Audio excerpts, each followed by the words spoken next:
وعن إذا الكيم بداودياشا قدرنته iyo qiimaha inaga mudan ee naga daawanaya VOS Somali TV waxaad ku soo dhawaataan barnaamijkeena awoodsiinta naafada toddobaad walba maalin walba isniina aad ka daawataan VOS Somali TV toddobaadkan barnaamijkeena waxaynu kaga hadli doonaa inta aan ku guda jirno tiknoolajiyada casriga iyo sida ay u caawido dadka aragga naafada ka ah barnaamijka waxa marti ugu ah agaasimaha macadka ay ka bartaan tiknoolajiyada dadka aragga naafada ka ah ee SETI Ustaad Cabdikariim Daahir Xuseen barnaamijka waxa idin soo saar halkan idin kaga soo jeediya anigoo Ismaaciil Maxamed Ali Ismaaciil Aqila halka aad ka daawanaysaan waa VOS Somali TV mar kale ku soo dhawaada barnaamijkeena awoodsiinta naafada marka ugu horeyda waxaan rabaa in stuudiyaha koowaad ee VOS Somali TV aan ku soo dhaweeyo Ustaad Cabdikariim Daahir Xuseen agaasimaha guud ee macadka SETI Ustaad ku soo dhawow VOS Somali TV iyo barnaamijka awoodsiinta naafada Ismaaciil waa mahadsan tahay waa ku dhawahay adiga iyo dhammaan akhyaarta TV-gana waa idin salaamay si fiican aad baad mahadsan tahay Ustaad Cabdikariim barnaamijkeena ayaan guda galeynaa su'aasha ugu horeyda ee aan rabo in aan ku weydiiyo waxay tahay maxaa loola jeedaa tiknoolajiyada casriga ah ee lagu talagalay dadka aragga naafada ka ah Ismaaciil waa mahadsan tahay tiknoolajiyada casriga ah ee dadka naafada waxa loola jeedaa tiknoolajiyada la jaan qaadaysa maxaa la yiraahdaa dunidu waxay isku bedeshay tiknoolajiyo way jirtay tiknoolajiyo markii horeba laakiin midan casriga ah waxay kaga duwan tahay in aan bulshada naafada gaar ahaan kuwa aragga la hadii aan si gaar ah noo caawiso marka tiknoolajiyada casriga waxa waaye tiknoolajiyada la jaan qaadayso oo uu qofka maanta isagoo cidna u baahneen kaleeto waxa la fariimihiisa ku akhrisan karo dokumentiyadiisa ku qoran karo waxa la imtixaanadiisa ku diyaarsan karo waxa la yiraahdaa applications kala duwan haddii noqon social media oo ku isticmaali karo taas loola jeedaa waa gartay aad baad u mahadsan tahay sidee marka tiknoolajiyada ay u bedeshay nolosha maalinlaha ah ee dadka aragga naafada ka ah ama araggooda uu daciifka yahay Ismaaciil waxay u bedeshay waagii hore qofku wuxuu ku qasbanaa in uu maxaa la yiraahdaa haduu u baahdo maanta in uu email dirsado ama hadii uu u baahdo inuu maxaa la yiraahdaa social media qof kala xiriiro ama waraaqad ama wax loo soo diro uu ka shaqeeyo computer oo shaqeeyo wuxuu u baahnaan lahaa ama u baahnaa inuu qof yiraahdo war saaxiibo ama walaalow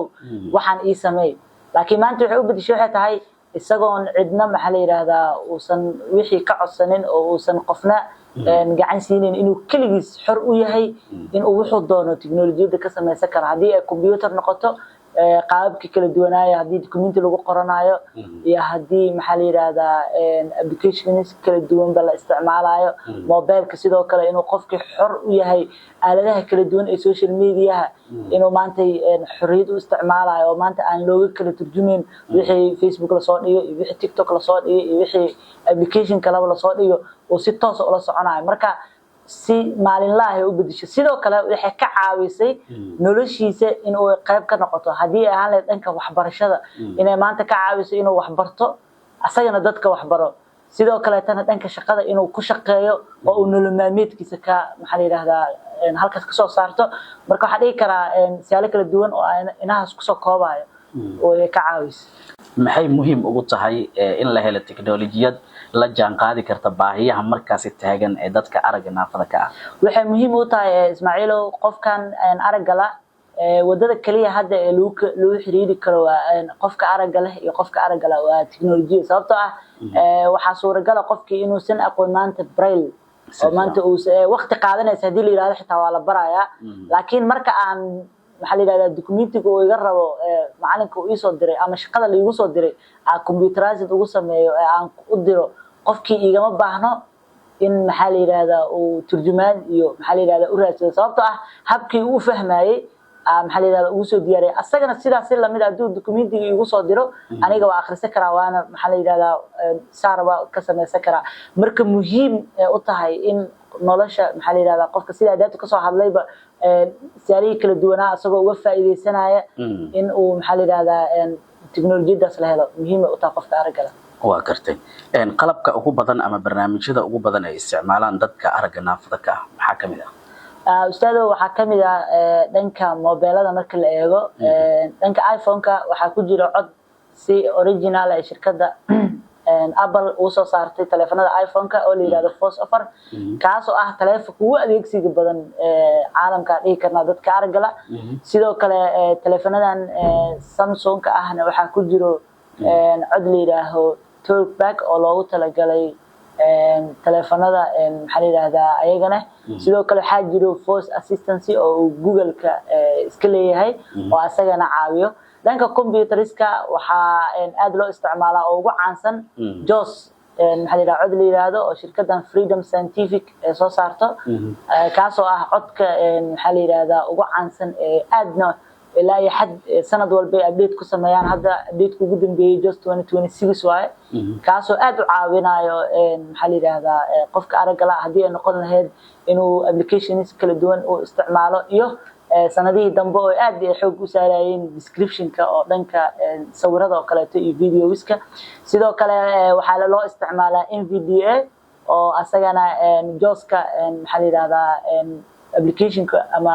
software-ka ku xiga ah screen reader-ka oo aad loo isticmaalo sidoo kale waxa jira maxaa la yiraahdaa dhanka Windows-ga maxaa la software ay leeyihiin oo asagana narrator la yiraahdo screen reader ah oo marka computer-ka Windows lagu sheego si automatic ah ugu jiro kaas oo loogu talagalay qofka inuu assist u noqdo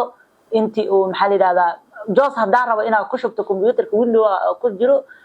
laakiin si JAWS kuma jiro waxay noqonayaan in qof uu iga caawiyo adawniyo application-ka kale iyo rakib laakiin waxay ku dadaaleen shirkadda Microsoft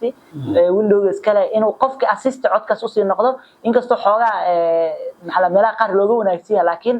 assist ahaan inuu qofka u isticmaalo oo ilaa NVDA ama JAWS midkii uu ku shubana uu ku shubto sidoo kale waxa jiro maxaa la yiraahdaa screen reader kale laakiin kuwa ugu caansan waa kuwaas dhanka computeriska iyo mobileska aad wada maasan tahay Ustaad Cabdikariin waa maxay caqabadaha wali jira ee ku saabsan helitaanka tiknoolajiyada ee casriga ah ee dadka aragga naafada ka ah والله إسماعيلو مركل سوماليا جارهان محل سجود أفريقيا جارهان سوماليا حواي دنك ظروف دقالة حديدة قلب كسو هدلاي أم إسكرين ريدراداس وحباهين بدن كود وقرشيو ما أنت قفك إنه تلفون آيفون أسوقته أم كمبيوتر أسوقته وجوز هذانا محل هذا العقل كسيب بحيو waxay u baahan tahay maxaa la yiraahdaa qarash aad u badan wadamada maxaa la yiraahdaa horumaray waxa ka caawiyo dadka aragga la dawladahooda iyo hay'ado loogu talagalay laakiin dalka Soomaaliya ma jiraan cid maanta ka caawiso maxaa la yiraahdaa dadka aragga la screen reader maxaa la yiraahdaa inay sameeyaan oo ay siiyaan marka taas maxadka Sati Ustaad Liiwaan oo ah asaasaha maxadka ayaa waxa uu ka caawiyay muddo 5 sano la soo dhaafay inay dad badan runtii helaan maxaa la yiraahdaa JAWS-kaas waliba si bilaash ah asagoo maxaa la yiraahdaa uu talagalay inay ka faa'iideystaan ardayda iyo dhamaan maxaa la yiraahdaa qofkii hadii noqon lahayd inuu ku shaqeysto inuu maxaa la yiraahdaa noloshiisa laakiin ma jiraan cid kale oo gaar ah oo maanta ka caawinaysa dadka aragga la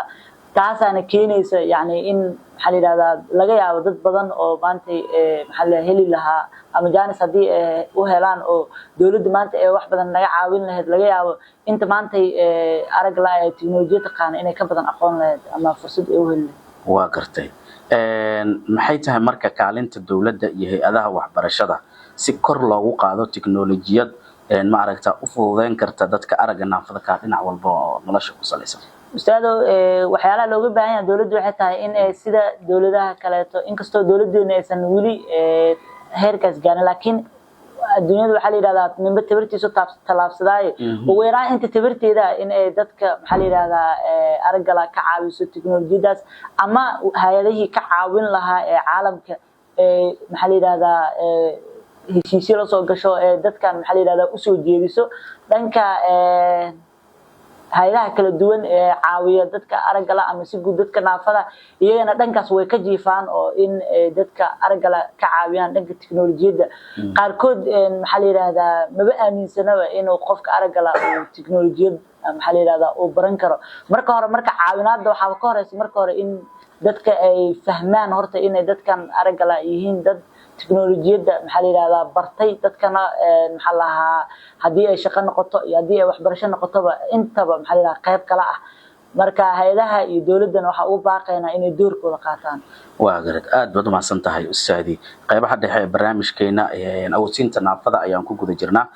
su'aasha xigta waxay noqonaysaa ma jirtaa tiknoolajiyad aad rajaynayso in ay mustaqbalka si gaar ah u caawiso dadka aragga naafada ka ah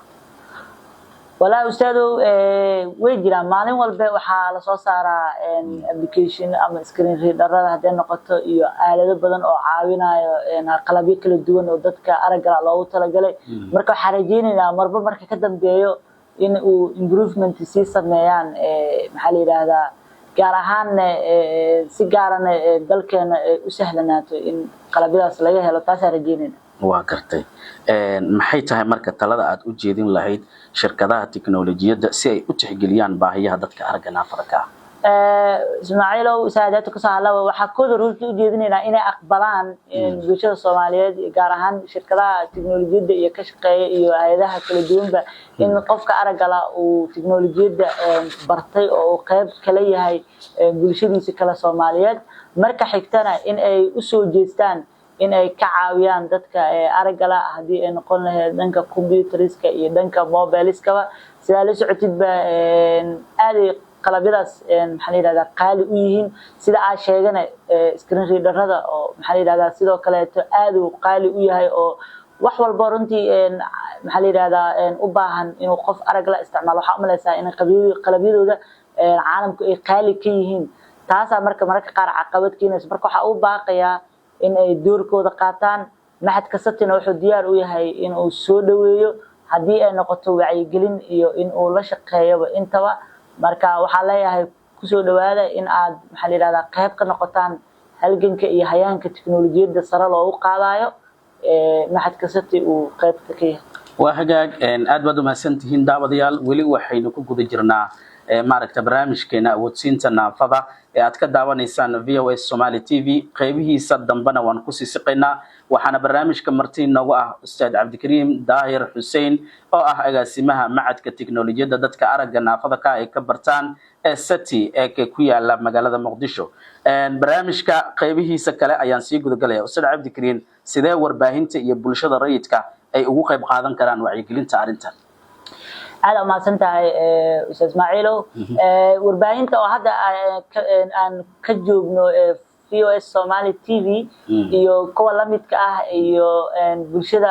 waxay uga qayb qaadan karaan waxa ay tahay sida hadda barnaamijyadan sameynayso oo kale in la sameeyo horta wacyigelin oo bulshadii ay warbaahinta u sameeyaan in ay tusaan soona bandhigaan maxaa lahaa xirfadaha iyo kartida maxaa yiraahdaa dadka aragga la tiknoolajiyada u leeyihiin markii wacyigelin la sameeyo la soo bandhigo dadkii la tuso qofkii maxaa yiraahdaa maanta aan maxaa yiraahdaa ogeyn markuu biri ogaado waxa iska bedelayo wacyigiisa wax iska bedelaya marka waxa uu baaqaya warbaahinta in ay xoog saaraan in ay soo bandhigaan maxaa yiraahdaa xirfadaha iyo kartida dadka aragga la tiknoolajiyada u leeyihiin sidoo kale dhanka bulshada maxaa haday noqon lahaayeen public figureska dadka madaxda ah dadka kale caanka ahba waxa ayagan looga baahan yahay in ay taageeraan u muujiyaan in maxaa yiraahdaa dadka aragga la ay maxaa yiraahdaa qayb ka yihiin tiknoolajiyada oo ay maxaa yiraahdaa wacyigelinta iyo dadka loogu sameynayo ay qayb ka noqdaan halahaas leeyahay ama inaas inay dadka ka caawin karto inay maxaa maanta dhan markuu qofka TV uu daawadaba uu warbixin ka arko hadii uu social media galo oo warbixin ka arko qofkii maxaa yiraahdaa wuxuu dareemayaa wacyigelin xoogan hadda qofkii maanta maxaa yiraahdaa qof arag leh tiknoolajiyad maxaa aan aqoon oo ogeyn laakiin biri barto markii uu muddo kula joogo wuxuu ku leeyahay warneeyo aniga sidaan u maleynaynin ma aaminsaneen inuu qof arag la oo halahan sameey karo laakiin maantay waa ku faraxsanahay in maxaa la saan macnaha sameyn kartid waliba marka qaar laga yaabo qofkii shalay ku aaminsaneen inuu adigaba wax ku soo dirsado oo uu ku yiraahdo shaqadaas ii qabo dokumentiga sii diyaari iyo hawsha sii diyaari oo uu caadi kula noqdo la qabsado marka bulshada waxa leeyahay wacyigelin u baahan tahay si ay noola qabsadaan waa karta aad baad u mahadsan tahay Ustaad Cabdikariim maxay tahay marka fariinta aad u dirayso dadka aragga naafada ka ah ee ka baqanaya isticmaalka tiknoolajiyada أستاذ إسماعيل فرينتا أو دراي waxay tahay maxadkan Sati waa maxad muddo 5 sano ah u soo shaqeynayay bulshada Aragga ee Soomaaliyeed ku dhaqan dalka iyo dibadiisa kaliya ma aha dadka dalka ku sugan waxa aan muddada 5 sano ah ku guuleysanay in aan dad jooga xitaa wadamada maxalli caalamka Europe hadii aan ahaan leed America Africa inteeda kala duwan inaan ku guuleysanay qaab online inaan computer ku barno sababtoo ah maxalli wadamadaas iyagoo joogan haddana sida qofka aragga ee tahay in wax loo baro way ka duwan tahay mararka qaar maxaa la yiraahdaa dadka kale qofku wuxuu u baahan yahay qof ku baahiya oo fahmi kara duruufihiisa iyo xaaladiisa marka waxa uu baaqayaa horta inay maxadkan ku soo dhawaadaan uu furan yahay gacmo furan wax shuruud ah oo lagu xiraayo oo aan ahayn inuu arday noqdo moogiye ma jirto kaliya barashadiisa inuu qofka maxaa la yiraahdaa uu ka adkaado oo uu wax barto moogiye waa ku soo dhaweynayna gacmo furan waxa leenahay soo dhawow wax baqasho la yiraahdo ma jirto way jirtaa Ismaaciil oo markay dadku noo imaanayaan qofka inuu yiraahdo warneeho aniga ma filaynin aniga laftirkeyga aragga la yani insaan maxaa la yiraahdaa markuu qofkii muddo computerkii barto oo ka qalin jibiyo laftirkiisa maxaa la markaa wareysato tiraado war shalay يا ما أنت كور وحكله ونيه واحد من فيلم مركو حلايا أنت مقالكان داون دونتا محلي هذا ضدك أرجلا لا نشين أما أصحاب طلعه فيديو كان هاوشير جريان هنا كل رجليان إن وحبران كرا أصلا بقول شيء وحبري كرا وحنا تقبس كرا وحنا تري كرا مركا ضدك أرجلا جريها لغها سيجود وحبرشة هرت على وصل صار عليها سيجارنا التكنولوجيا وحيونا كبخنين ولا ليس كرو أرجلا أو محلي هذا لمد oo maantay macallimiinka oo ayagana dadka waxbara ayagana waxbartaa joogo soo dhawo waa leenahay maxadka Sati ku soo dhawaada yaan la baqanin bulshadiina kamid yihiin fadhiga halaga ka waa maasanta Saacid Green dad baa jira duruufo dhaqaale ay ku gudaaman yihiin oo kale markii ay bartaan tiknoolajiyada am inta ay ku guda jiraanba waxay u baahan yihiin qalabkii u sahli lahaa maaragta barashada tiknoolajiyada arimahaas oo kale sidee baad ku xalisaan أستاذو سلا عاداته كهلا محد كستي ومحد وأستاذ ليبان قرالاسي وإنجليز كسرنا وأساسي رنتي مجرته إلا يا هذا واحد جارة أو محلي هذا نمال جلسه محد كمدة 5 سنة وحكسو شقينا محلي هذا قاب أونلاين waxaan goordhaweed oo sanadkii hadda dhama gabagabadiisii ah aan ku guuleysanayna maxadka si rasmi ah aqoonsi rasmi ah aan u sameeyno oo aan uga diiwaan gelino hay'adihii ay quseysay hadda waxaan bilownay kooras rasmi ah oo shahaado rasmi ah lagu qaadanayo marka macalinka iyo asxaabtiisa qeyrala siiyay yaa marka qaar intii duruufuhu saamixin karto ka caawiyo dadka qaar laakiin duruufahaas saadareemaysid qof shakhsi ah meel la rabo dawlad ama maxaa la yiraahdaa hay'ad weyn inay buuxiso ma matali karo way jiraan maxaa la yiraahdaa Ismaaciil oo dad laga caawiyay laakiin sida ku sheegay baahiyaha dadka aragga la ama dadka oo aad u badan dartiis maxadku maxaa la yiraahdaa ma wada dabooli karo marka maxadku wuxuu u baahan yahay waxa waaye in gacan laga siiyo dhankaas sidoo kale in oo maxadku maxaa la yiraahdaa gacan laga siiyo in dadkaas anaga maxaa la yiraahdaa maxadku waxbarashadii free waa noota oo dadkii free waa u bareena laakiin labo ma isku maxaa la keeni karo in aad free adigoo ah oo aan cidna ku maal gelinaynin baahidii dadka dhan daboosho sida ku sheegaba mararka qaar way jirtaa inta duruufuhu saamixeen in dad qaar laga daboolay ustaadka iyo asxaabtiisaba ay ka dabooleen in computeris iyo mobile iyo wax noocaas ay u gadaan laakiin tirada baahida jirto iyo maxaa la yiraahdaa iyo miiskeenays marka waxa u baaqeena bulshada in ay maxadkan Sati soo taageeraan oo maxaa la yiraahdaa dhankaas laga caawiyo caqabadaha qofka aragga la keeni karta inuu tiknoolajiyada ama waxbarashada ka harane waxa kamid ah saa ku sheegaba yani inay aad maxaa qalabyada isticmaalkooda ay yihiin kuwa qaali ah marka sidaas darteed waxay keenaysaa in caqabadaas kii ku noqoto laakiin waxa leeyahay maxaa la yiraahdaa qof walbaahi intuu dadaali karo insha Allah hadalaalo anagana waxa diyaar u nahay tabarteena inta iska noqotaba inaan inta ka caawi karna ka caawin waa hagaag aad baad u mahadsantahay ugu dambeyn maxaa jeclaan lahayd in bulshada inteeda kale ay ka fahanto doorka tiknoolajiyada ee dadka aragga naafada ka Ustaz Ismaaciilow waxaan jeclaan lahaa bulshada inay ka fahamto in dadka aragga la ay yihiin dad maxaa la yiraahdaa qayb ka ah bulshada yani inay marka horena ogolaadaan yani waxa u maleysaa in mararka qaar lagaaba saarayo bulshanimadii oo heer tiknoolajiyada iska dhaafay meel ka hooseysa ee kala bilaabayaan waxaas ma sameyn kartaa saam yeeli kartaa